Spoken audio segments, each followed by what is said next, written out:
Hey there, welcome to today's episode. It's going to be a live and unedited session. Apologies for any background noise, but it's a noisy day here in London and in my household. I've been out and bought another new toy and I wanted to share it with you guys. It's just the first impressions. We'll take a look at the basic functions and features and how it works, what it's all about, but I'm not deep diving in this particular episode. I'll save that for some other point. I'm not affiliated with Zoom. I bought it with my own money. Cost me £120 in the UK. And for £120, you get this small little effects pedal with stereo inputs and outputs. That's really important because after getting the Chroma console, I realized how fun these effects boxes are, particularly if you have stereo inputs and outputs. That's how I ended up discovering this one, an online search of what has the stereo inputs and outputs. This one came up at a reasonable price. I think 120 is an okay price. It's not stupidly expensive. It's not super cheap either, but you do get 149 effects, which you can have up to 6 at any given time. So you create an effect chain and you can save those chains as custom user presets. It's pretty cool. A couple of other things about it. When you get it out the box, all you get is the pedal. You don't get much at all. You don't get a USB-C cable. This has USB-C. Currently, I'm using it as a power source, so it will be powered by a USB-C. It's plugged into my iMac, but it also allows you to connect it to an iOS device where there is a dedicated application and you can control the parameters that you would change with these encoders and move effects around the effects chains and stuff. Everything that you can kind of do on the box, you can do on the application. The only real reason for that, as far as I can see, is that it's just a little bit easier because these encoders are sunken down because it's supposed to be a foot switch, which makes sense. So they don't really want you kicking the encoders when you're stomping on the thing. But it does mean they're a little fiddly to get in here and kind of move around. That's my only real criticism so far, is that maybe there could have been a better position for these encoders that was up at the top or something where they're going to be out the way of your foot, but, you know, I don't know, just easier to use. Anyway, I don't believe it does USB-C audio, at least not at this point. This has firmware. I've updated it to the latest version. I think it only came out last year, and I think we're up to version 2.0. It was 1.0 when it came out of the box. I don't know what it changed. I didn't look at the release notes. I just wanted to make sure it was up to date, so obviously we can play around with it. But that was the main criteria: stereo inputs, stereo outputs. I've got this thing set up today for the demonstration with a synth app on my iPad, which is going in from this right-hand side. So the chain moves from the right to the left, which is kind of unusual.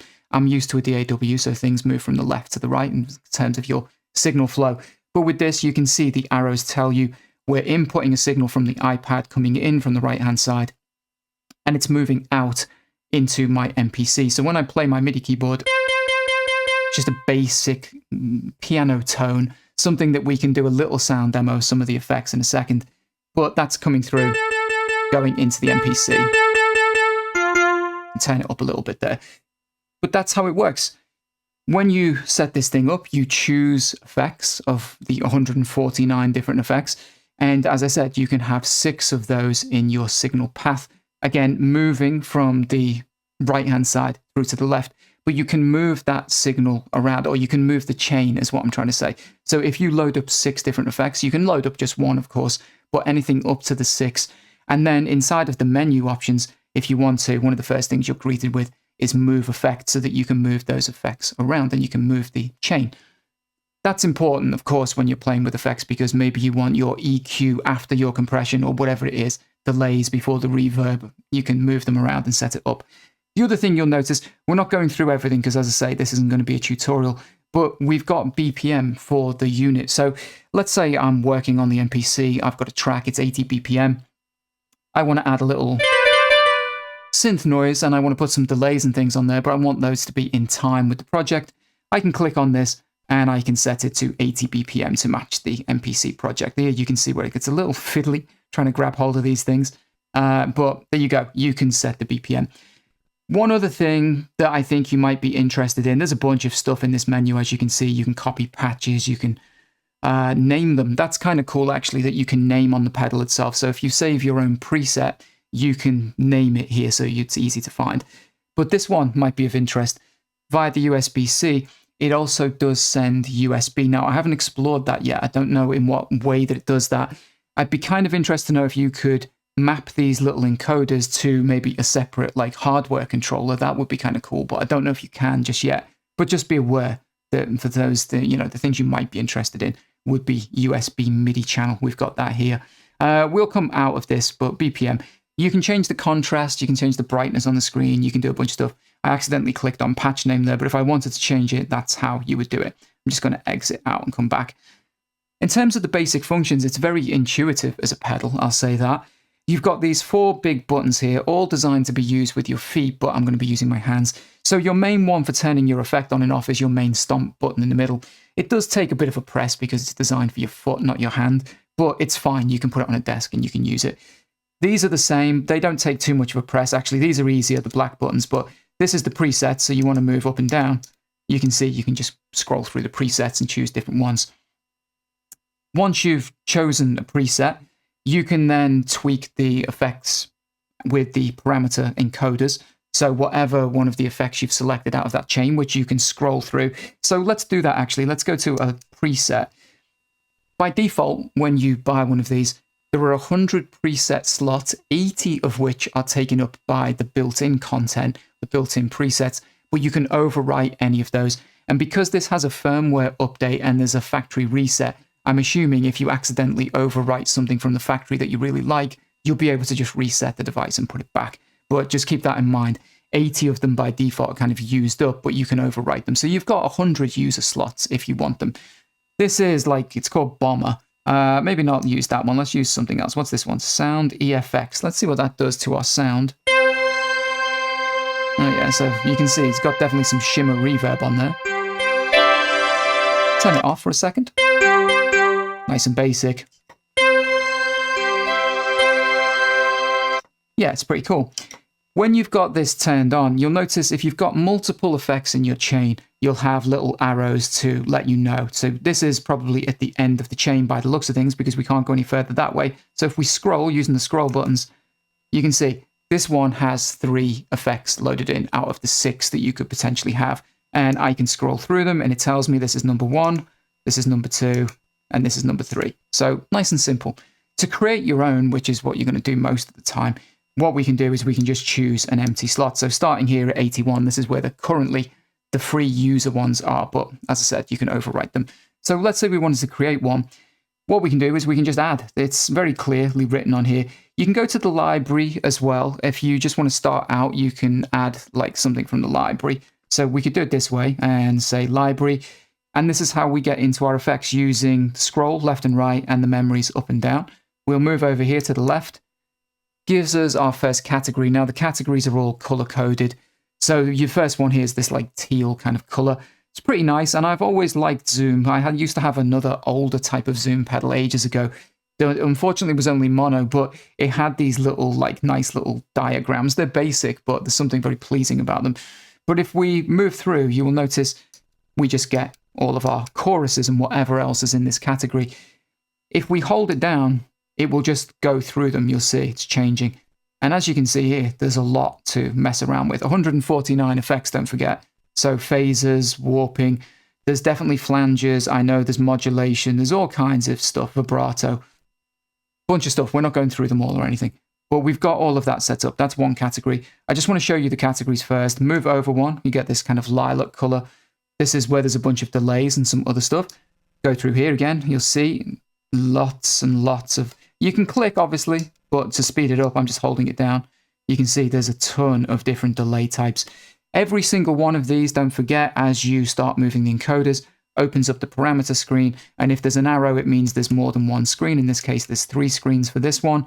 Depth, you know, you've got your delay, filters, mix, all the stuff that you expect to change in the parameters for every single one of the 149 effects.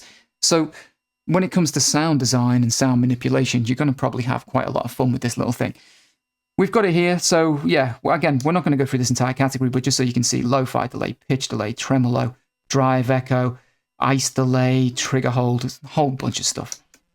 Next category is reverbs, things like that. So we've got a bunch of these. And again, you're not going to be lost for choice. There's plenty here. We've got church, ambience, what else? Slap, gate, hold, particle reverb, lo-fi reverb. You get the idea. Let's move over. This one is a little short in terms of the category. It would have been nice to have maybe seen a couple more like kind of stuttering effects, more kind of creative stuff. But I've got my SP for things like that as well. This isn't the only effects pedal, and certainly the Chroma console has some ways that you can kind of manipulate and reverse samples and things. But you'll see here, you've got loop roll. This is not a looper pedal, just to clear that up. There is a green one from this series that is a dedicated looper pedal. It looks really nice, actually. But it's same shape, same type of screen, but it's a dedicated looper pedal. This is just a loop roll where it just captures like a tiny piece of audio and then kind of loops it, and you can mess around with it from there. If we move up though, we've got bomber, which is, yeah, it's like a weird, like, does make a bomb noise at times, but you can dial it in and do weird stuff with it. It's called the bomber. Then you've got bit crushing, which I'm really interested in. Obviously, drums, synth sounds. We'll do a little sound demo in a second. We might use the bit crusher, but that's kind of what I'm interested in, little things like this. There's not a lot of distortion types of effects. And I think the reason for that is, again, there's a dedicated pedal, which I think is the black colored pedal, and that has all the amp simulations on it. And I'm assuming that's probably full of distortion types because it's amplifier simulation. That's probably where they've put all of those. And of course, there has to be an incentive for them to try and sell you a few of these pedals. I'm not that fussed on having a bunch of distortion, like certainly not that amount.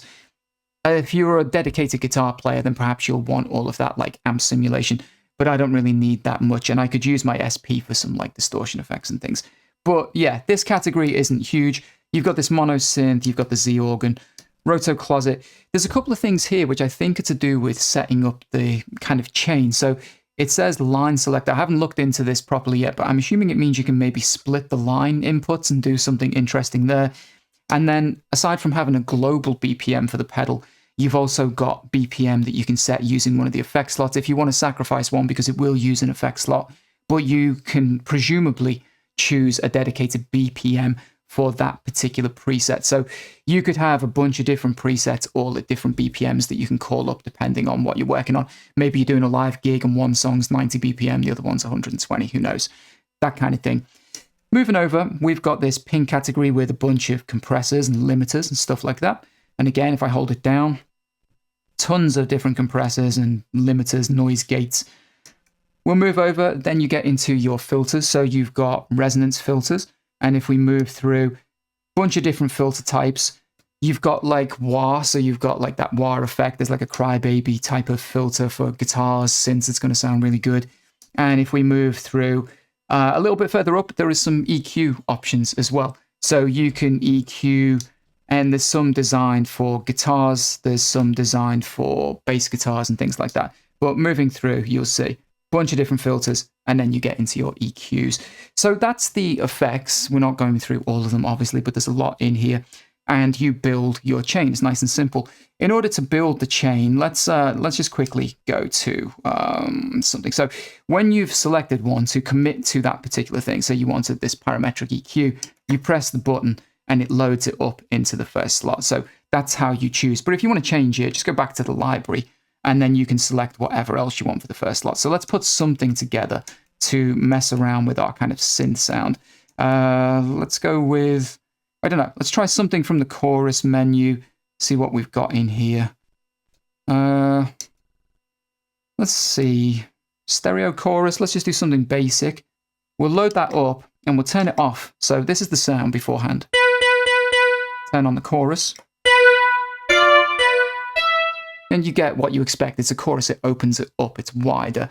And of course, you could come in and tweak the parameters for that. But again, if you want to choose something else, you can just go back into the library and say, you know what, I want to try a different type like bend chorus, and open that one up.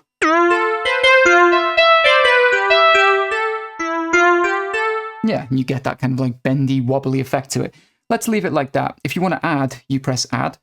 And then we can add to our chain of potentially up to 6. You'll notice you can add in different positions. So in the menu, the main menu, you can move effects around as well. But as you're putting them together, you can also decide. So if I want it before the other effect, I could choose the right-hand side to kind of move over a slot. Or I can add it to the end of the chain and just keep moving, because remember, the signal path is from right to left. So I could just add in another effect to the end here. And it's going to take us right back into the library. And I don't know, let's say we want a delay, I don't know, tape echo.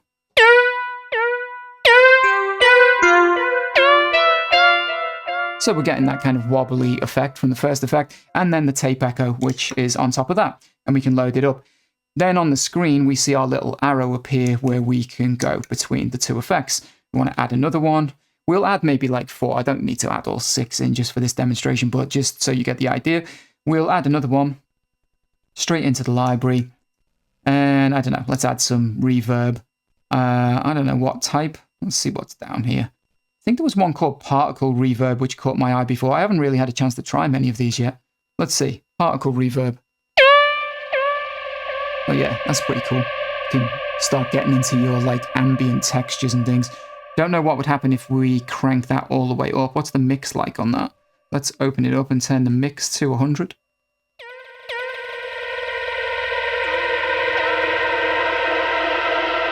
Yeah, that's pretty cool. We'll turn it back down for now, but yeah, you get the idea. Going to get into some pretty nice sound design. So we'll keep that one as well. We'll commit and say that's what we want. And now when we're looking at the menu, obviously we've got 1, 2, 3, and we'll add, I don't know, let's just say add one more. And this time we'll try the bit reduction just for the sake of it, which I know is over here. And let's go to bit crushing and see what that sounds like. So yeah, you can hear that little bit of crushing effect starting to take place. Let's go in and just tweak it a little so you can see how that works. But if I tweak the, I'm assuming this is sample rate.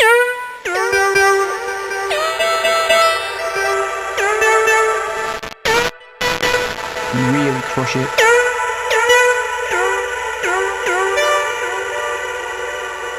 And we'll commit to that. But there you go. That's how you set up the chain. And as I said, we could have up to 6 of those, but we'll just do 4 for this demonstration so that it doesn't take too long to make this video. It is just the first impressions, and I have to say I'm pretty impressed with it. I think the sound quality is good. I think the price point is fair and reasonable, and with the kind of USB connectivity to the apps and stuff, it'll be interesting to see what the future holds for it. When you connect this thing to the iOS application, I can't do it here because I'm using this currently to power it instead of the batteries or the adapter.